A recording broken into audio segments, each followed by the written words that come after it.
Okay. Um, Genesis 14. Abram rescues Lot. Yeah, lots of names. In the days of Amraphel, king of Shinar, Arioch, king of Elasar, Shedorlaomer, king of Elam, and Tidal, king of Giam. These kings made war with Bera, king of Sodom, Bersha, king of Gomorrah, Sinab, king of Admah, Simibur, king of Zibeam, and the king of Bela, that is Zoar. So 4v5. And all these joined forces in the valley of Siddim, that is the Salt Sea. 12 years they served Shidorlamer, but in the 13th year they rebelled. In the 14th year, Shidlamor and the kings who were with him came and defeated the Rephaim, the Rephaim, the race of giants who inhabited parts of Canaan before the Israelite conquest. Isn't that fun? In Ashtaroth, Karnaim, uh, the Zuzim in Ham, the Emim in Shiva Kittrathim, and the Horites in their hill country of Seir as far as El Paran on the border of the wilderness. They turned back and came to in Mishpat, that is Kadesh, and defeated all the country of the Amalekites and also the Amorites who were dwelling in Hazarzon Tamar. Then the king of Sodom, the king of Gomorrah, the king of Admah, the king of Zeboim, and the king of Bela, that is Zoar, went out and they joined in the battle in the valley of Siddim with with Seaman, Sea king of Elam, Tidal king of the four kings. 4 kings against 5. Done reading them. Now the valley of Siddim was full of bitumen pits, and as the kings of Sodom and Gomorrah fled, some fell into them, and the rest fled into the hill country. So the enemy took all the possessions of Sodom and Gomorrah and all of their provisions and went their way. They also took Lot, the son of Abram's brother, who was dwelling in Sodom, and his possessions, and went their way. Then one who had escaped came and told Abram the Hebrew, who was living by the oaks of Mamre, the Amorite. So we ran to the oaks of Mamre before, but it's a person, Mamre the Amorite, a brother of Ishcal and of Aner. These were allies of Abram. When Abram heard that his kinsmen had been taken captive, he led forth his trained men, born in his house, 318 of them, and went in pursuit as far as Dan. And he divided his forces against them by night, he and his servants, and defeated them and pursued them to Hobath, north of Damascus. Then he brought back all the possessions, and also brought back his kinsman Lot with his possessions, and the women and all the people. After his return from the defeat of Sedud and the kings who were with him, the king of Sodom went out to meet him at the valley of Shavav, that is, the king's valley. And Melchizedek, king of Salem, brought out bread and wine. He was a priest of God Most High. And he blessed him and said, Blessed be Abram by God Most High, possessor of heaven and earth. And blessed be God Most High, who has delivered your enemies into your hand. And Abram gave him a tenth of everything. And the king of Sodom said to Abram, Give me the persons, but take the goods for yourself. And Abram said to the king of Sodom, I have lifted my hand to the Lord God Most High, possessor of heaven and earth, that I would not take a thread or a sandal strap or anything that is yours, lest you should say, I have made Abram rich. I will take nothing but what the young men have eaten, and the share of the men who went with me. Let Aner, Ishkol, and Mamre take their share. Okay, so this is a long passage, and um, I don't have extensive notes on it, but as we go through this, I want to make sure that we put this story in the context. Oh, sorry. In the context of Abram's arc and where we have been coming from. So I mentioned last week. So usually in the story where Abram and Lot separate, people comment about how Abram is making like the wise choice and Lot is kind of making the foolish choice. And I talked about how I thought that they both were making foolish choices. And this story, I think that what's happening here is Abram is starting to rectify.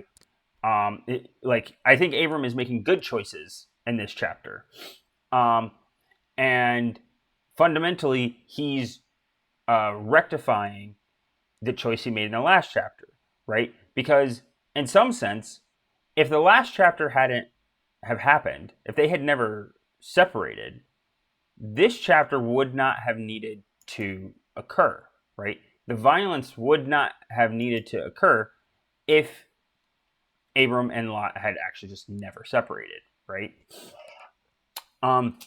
So I think that's part of how we can see the wisdom aspect taking place here.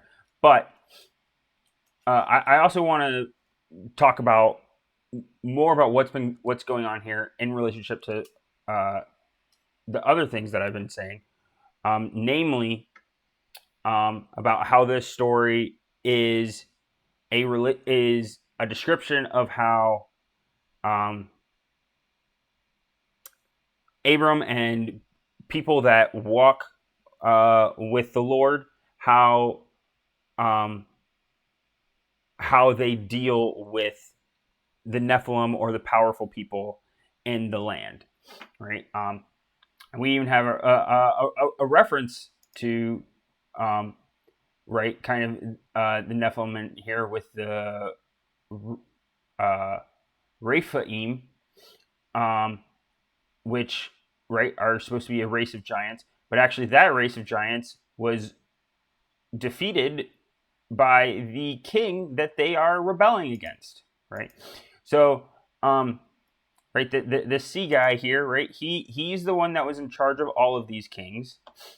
And then in the 13th year or whatever, they there's a rebellion, right?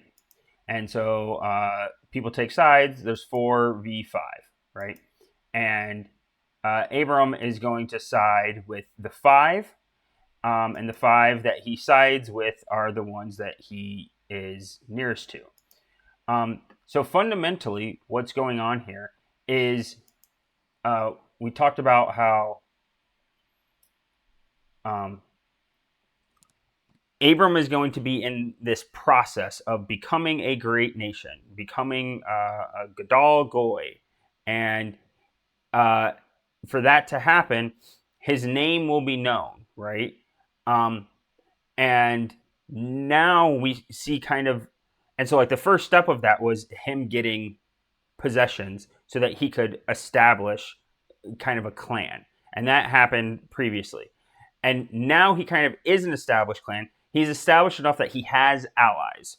But the allies he has are pretty minor, right? They're the minor guys around him. And they are getting caught up in bigger players' fights, right? So they're not as strong and powerful. None of them are listed as kings, right? Abram isn't a king. Who are the other ones? Aner, Ishkol, and Mamre. None of them are kings, right? But they're other little clans, and so at the top level, right? You have these you have these kind of local powerful people fighting each other, right? And so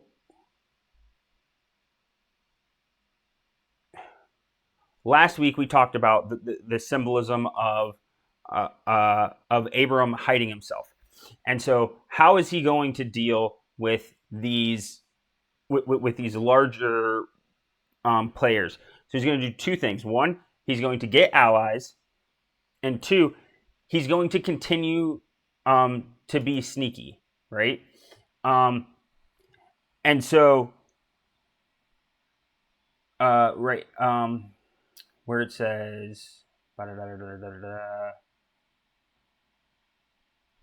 and he divided his forces against them by night, he and his servants, and defeated them and pursued them to Hobra north of Damascus. So let's take a look at this map here. Right. So basically what's going on is you got these kings in the north. They come down here and they beat up these southern kings, and this southern region down here is where like Sodom and Gomorrah are believed to be. And then it says that they go all the way down to El Paran, which is down here, and then they go up, and then at some point, Abram starts pursuing them all the way up to Dan. So I believe I've mentioned this before. I don't know if I have it here, but you should always remember the phrase like from Dan to Beersheba. From Dan to Beersheba. Beersheba is all the way down here. Dan is basically the northernmost part of Israel, and Beersheba is more or less the southernmost part. Really, the Negev is, but the Negev is a big like desert where most people don't live. So Dan to Beersheba is like the whole length of Israel, and so the kind of idea here is that Abram is pursuing them through the length of the land, right? And so remember last time it talked about that Abram was supposed to walk like the length of the land, and he was supposed to get a feel for everything that's going on. What I would argue, and so one commentary that I found basically took the part where it says, and he divided his forces, took that to mean that he basically took his group, he made his group smaller and did multiple little attacks. So from just reading this, it looks like he just kind of attacked them once and won.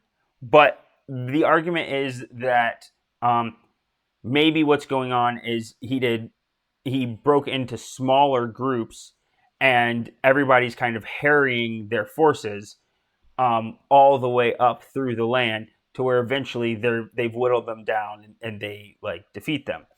And so they're essentially doing guerrilla warfare tactics, right? Which makes sense because, right, he and his buddies should know the land. They should have a feel for how the land is structured, where to attack people, and all this stuff. and they can do little harrying attacks. And that makes sense as to how a much smaller force can defeat a much longer force, right? If the much longer force is having to do a bunch of walking and they're slowed down by all of the plunder that they've carried, a smaller mobile force can like attack them here and there and eventually defeat them, right?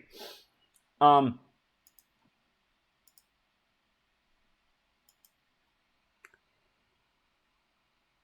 so I want. So I think that this is a demonstration of sort of what we've been talking about how um, that there's a way in which uh, sneakiness or cunning um, or being clever can be used to help you in practical ways to defeat an enemy. And there's a way in which you can do that while not sinning or not being evil, right? And to me, for like the practical application for Christians, this is where we get the verse.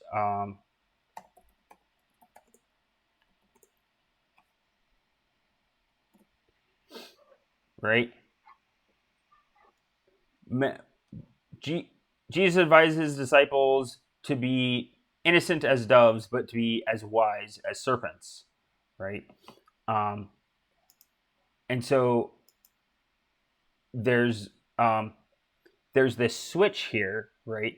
And this to me is one of the things that indicates a level of maturity, right? So notice that before Abram was worried about what uh, the powerful men would do to him, but now he has a level of power and he's no longer worried about what they're doing to him. He's worried about what they're doing to his extended family, and he's trying to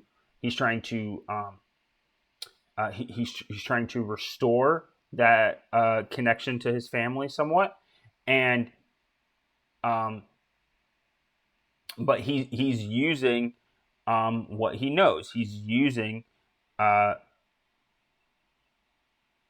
these kind of trickster tactics in order to take on a much larger foe, a much larger enemy, a much stronger enemy. Yeah. On that point, before I leave, I would say that um, symbolically, I think attacking at night would be like categorizing that would be an example of weaponizing time, which is a motif that is Right. repeatedly used by like the Israelites, specifically whenever they're following like God's advice. Um, uh, in language of creation, it spells out very clearly that that's the best example of that is probably actually with the tumbling of the walls at Jericho, Right. um, and pretty much any other time where attacking at night, but other methods of using time as a weapon um, tends to be the way that God operates to Yes.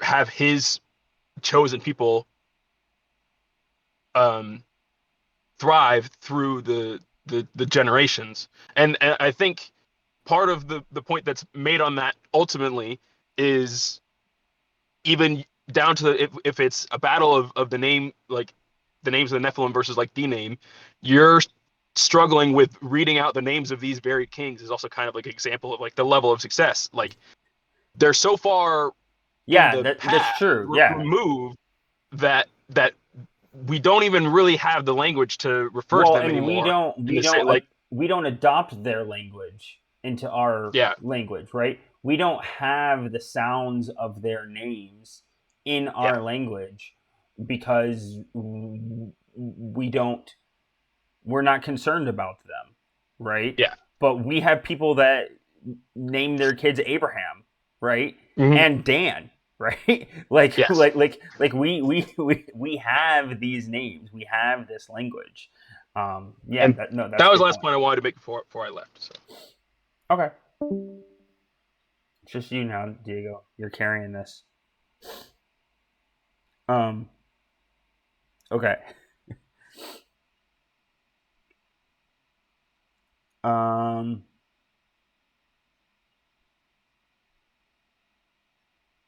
I have to read through my notes here. Sorry. Okay. Um, yeah, I was gonna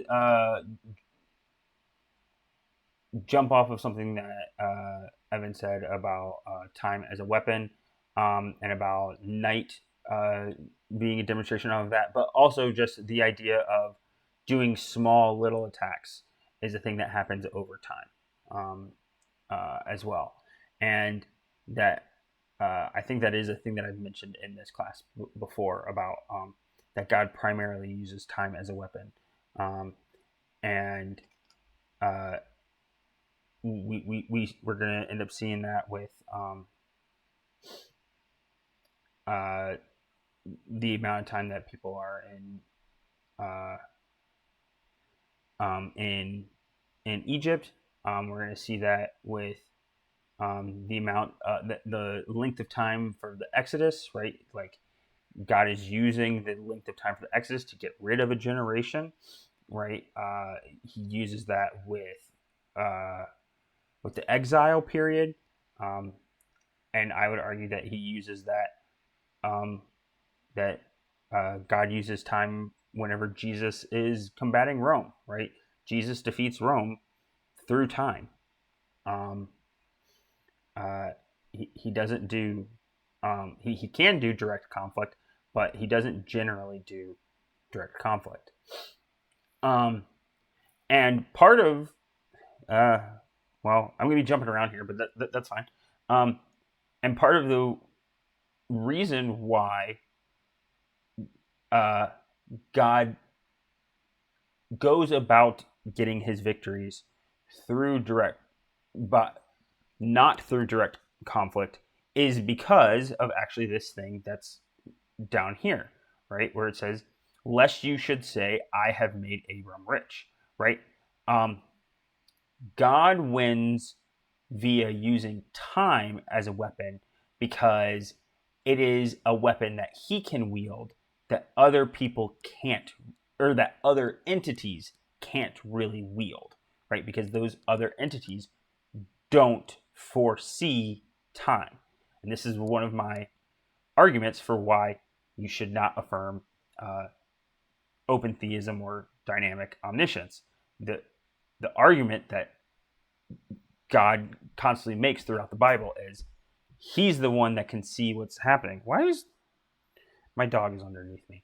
Um, he makes the argument, right, that he knows what's going to happen, um, and when that thing happens, that shows that he knew what was going to happen. So he does have the power that he says that he has, right? Um, and whenever he makes the things that he wants to have happen through time, and he calls his shots way in advance, that's something that only he can do that that other entities, spiritual or non-spiritual, can't do. But what they can do is they can take direct action, right? They can take direct action and mobilize armies and go and take over uh, large swaths of territory, right? Um, and they can win by the sword. Which oddly enough, now that I think about it, I'm like that that kind of is a direct rebuke to Islam, actually, um, because Islam's whole thing is we're just going to go fight everybody, um, and fundamentally, the God of the Bible does not do that. Uh, there are times where he's leading armies and they go and they fight, but uh, at no point does it say, "Hey, go fight the whole world," which is what Islam does. Um, so let's back up a bit and talk about Melchizedek. Okay. So, um, first of all, so and Melchizedek, king of Salem, brings out bread and wine, right? So, uh, anyone reading this from a Christian perspective is going to be like, oh, okay, there's a connection there to communion. Um, but obviously, from like a Jewish perspective, that's not exactly what's going on here. Um, but I think it makes some sense of why bread and wine are used in ritualistic purposes. Um, First of all, food is foundational to existence, right? And so that's why just food in general is used in basically every, uh, like to some degree, most religious rituals and practices incorporate food in some way. Um, but specifically bread and wine because um, uh, well, one is a food, one's a drink, right? So one's a liquid, um, uh, and and one is solid food, um, and those together are symbolic of like uh, land and water, right? And so, right, we've been talking a lot about the symbolism of um, like stability and unstable or instability, right? And so order and chaos, right? And time and space, right? So your wine is kind of your time, your symbolic of time. It's wine is literally water that has um, spent a lot of time, right, making it, and then bread is uh, comes from the land, right? It comes from land and is put into fire, right? And um, fire is always like a refining process, right? It's used with like metals and stuff like that, and so and it becomes hard, right? And so that's where those kind of come from. Um, I want to point out where it says he was the priest of God Most High. So that is El Elyon. So um, this is about as generic as you can get with referring to right with referring to God. So like nowhere do we see that Melchizedek is a priest of Yahweh. He's a priest of El Elyon. It's Abram that identifies El Elyon as Yahweh, as the Lord, right? Um, and so this would have been very um, normal, kind of in the ancient world, where you have like uh, the generic all powerful God, and then different people refer to that God as a different as a different name, right? And then some, and then so there are terms for these. Um, I think there's like a term for like whether or not you. So you can either think that like, oh, whenever I'm saying God and this other person is saying God, we're talking about the same being, but I have so like as a Greek, I have one name for him, and the Romans have another name for him, and but we mean the same being. What you can also do is say, and so you can basically like synchronize your who you think the God is.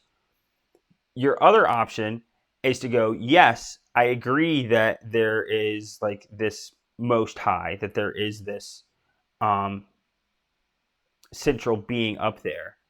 But I think that this central being has this name that I assigned to him and doesn't have the name that you assigned to him.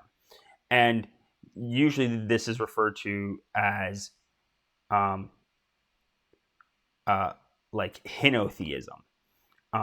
And Inspiring Philosophy has a whole video about this. And basically, the argument is that the Bible is arguing for a henotheistic um, version of theology, where yes, there are other spiritual beings, but the the one at the top is the one that we serve, and not the one that and doesn't have the name that you guys all ascribe to him, right? Um,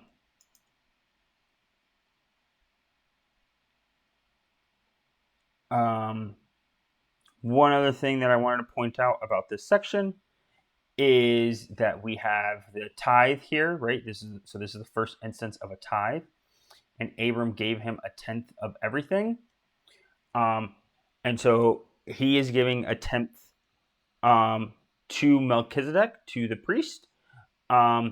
He's funding Melchizedek's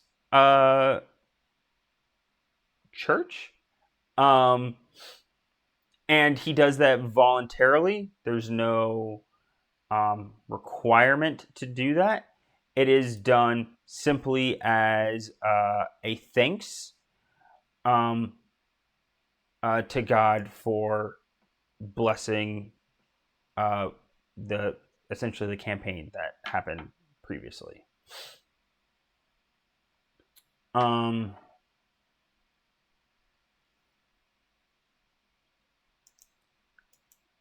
think that's all I have.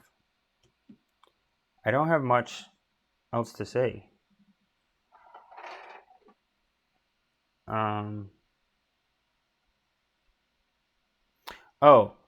I did want to say one more thing about the lest I have made Abram rich.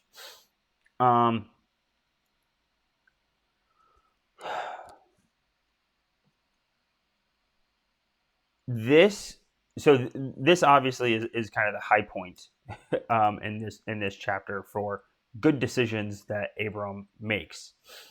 And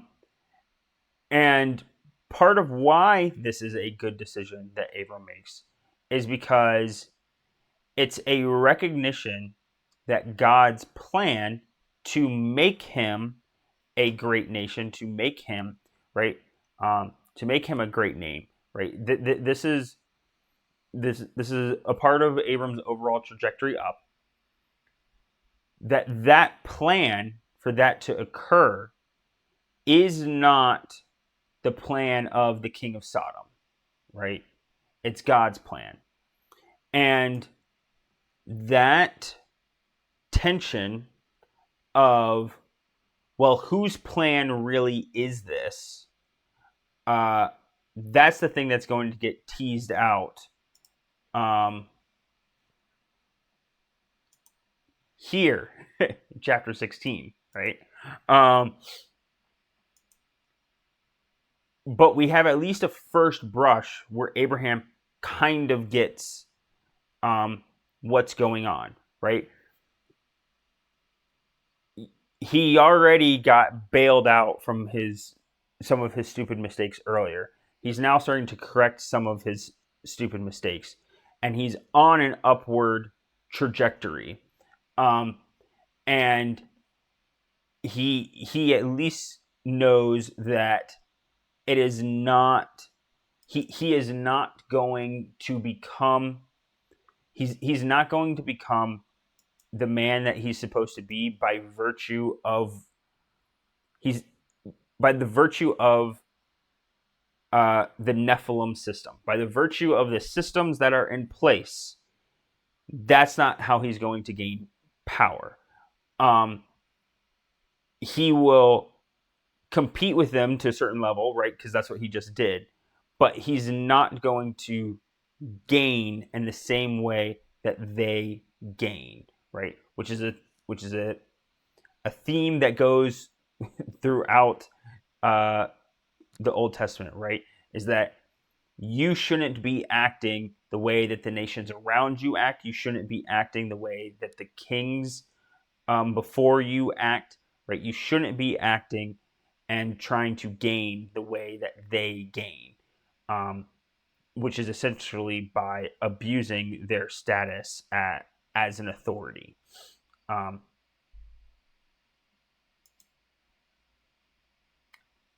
and Abram has some recognition of that. Okay.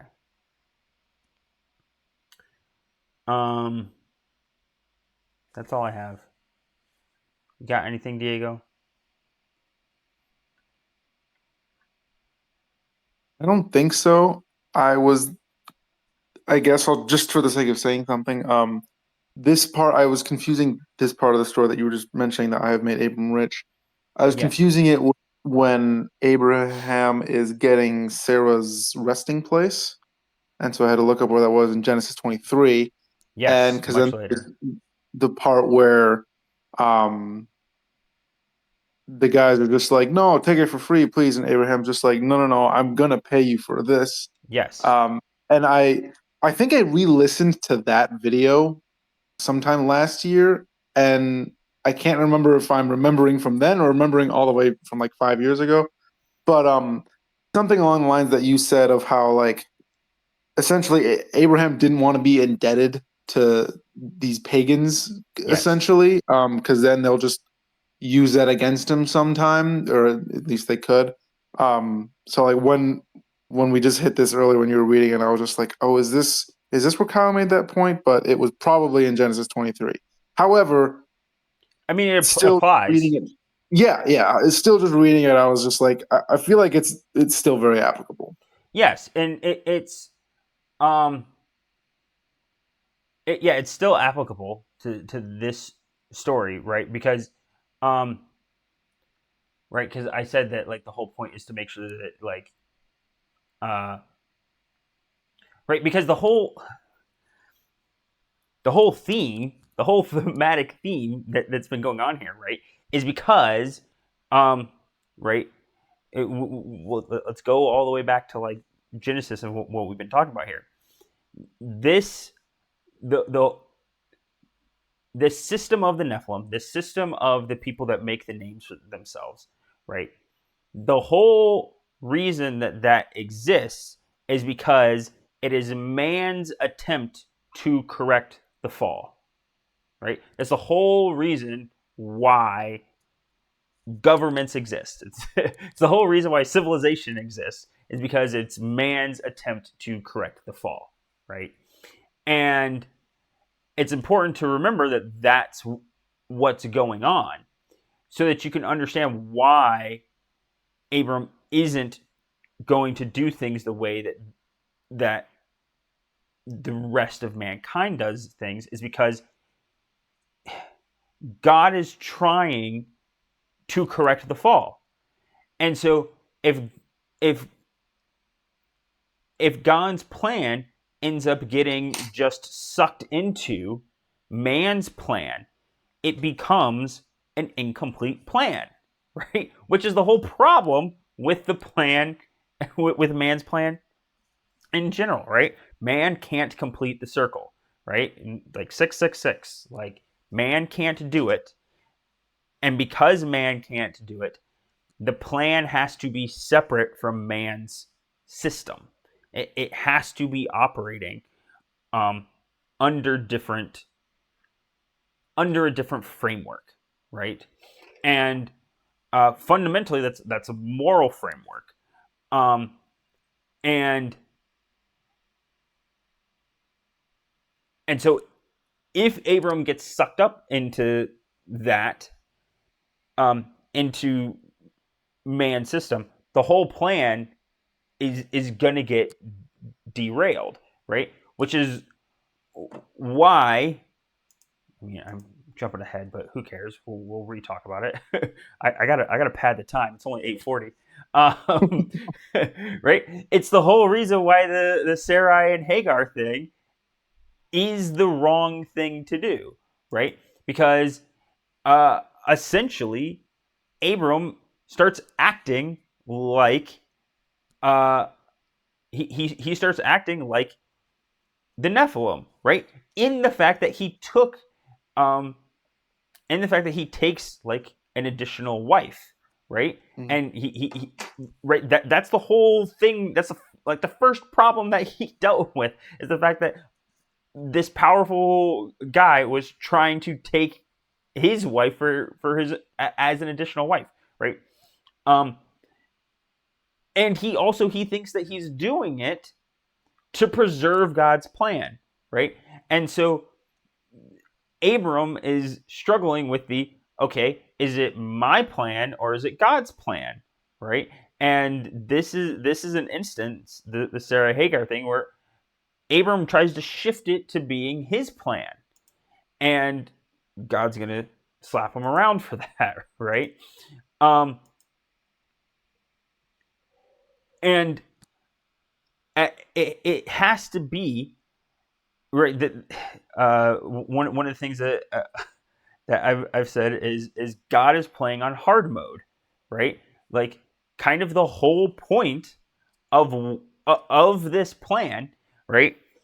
It like it's one of the things that I find so difficult whenever, like, I'll see Muslims.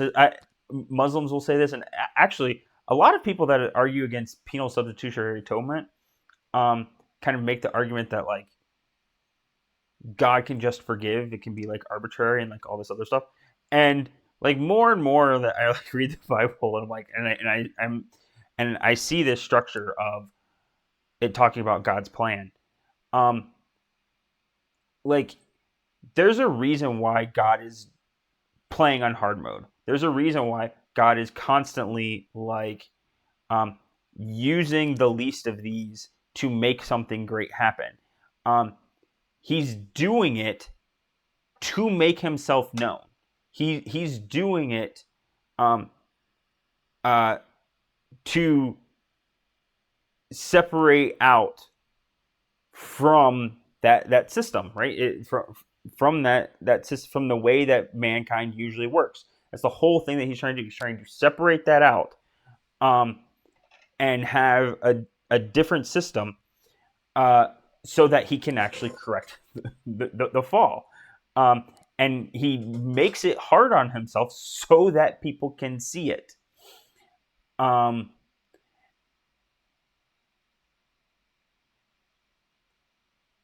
yeah, so I mean, I guess that's that that's the fundamental thing that I think is going on there.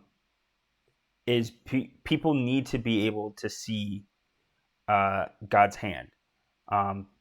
It's kind of it's, now that I think about it more, it's kind of an argument against when people talk about like the hiddenness of God, right?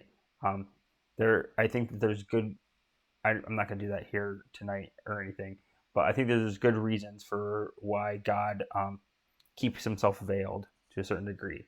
But also, he goes to great lengths to make himself known.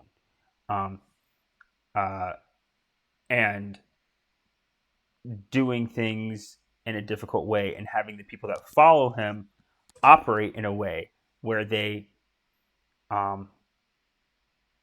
adopt difficulty, adopt suffering. That's why that is like the calling card and the hallmark of, the people that follow after the name, the people that follow Christ. It's why Christ goes to the cross, right?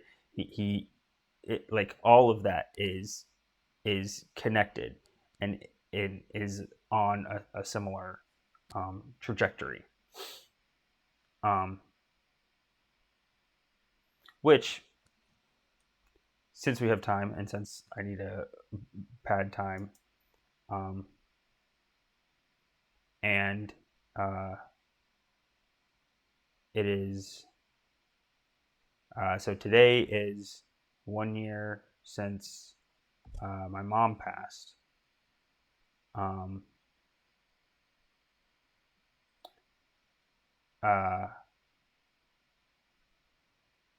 And I think one of the main takeaways from that I have is that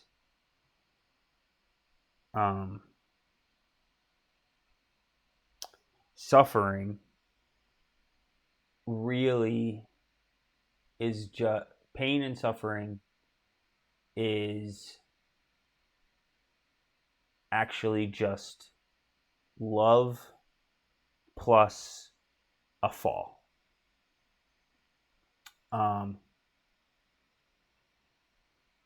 And this goes down to the smallest level, like, so even like biologically, and obviously it goes up to the highest level.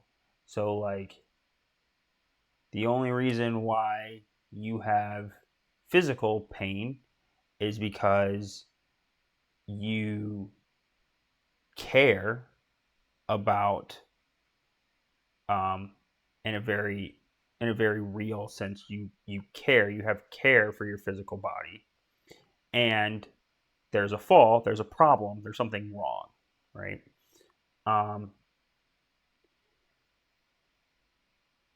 If there's nothing wrong, you have no pain, right? It's just normal.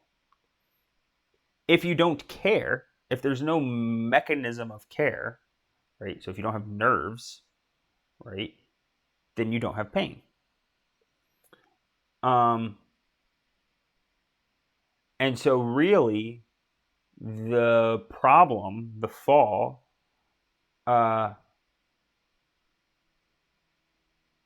if there is a problem, if there is a fall, and if there is pain,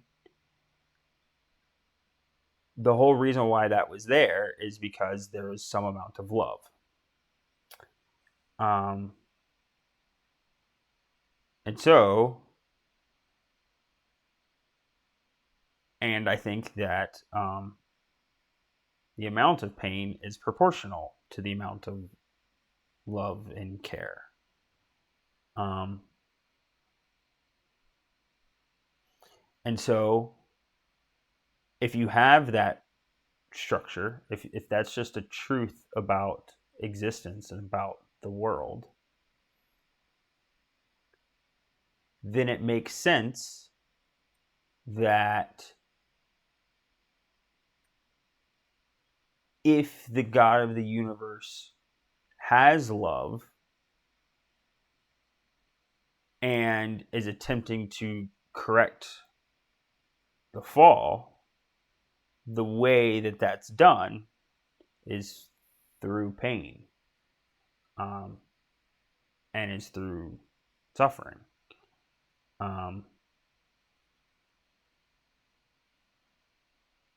Because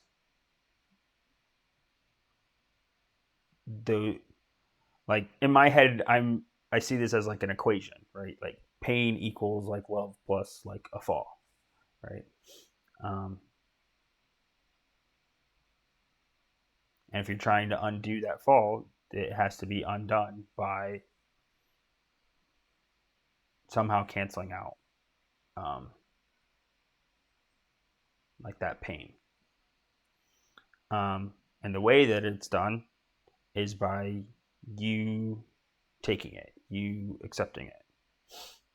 And so whenever you, right, like, the proper way to do it is to not, I think most times in our culture,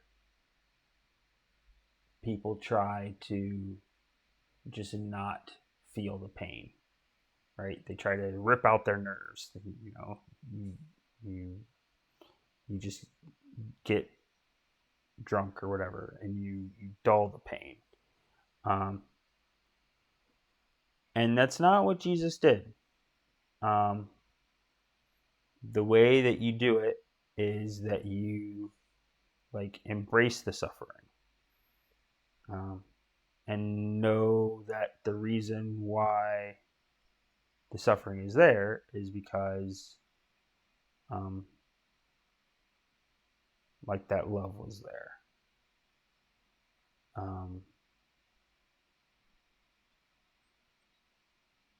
So yeah, that will come up more as we go through Abraham's story, and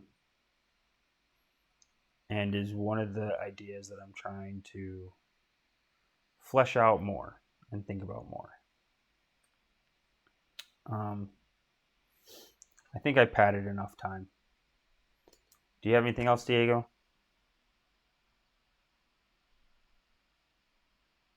Well, if I did, I certainly want to follow up that.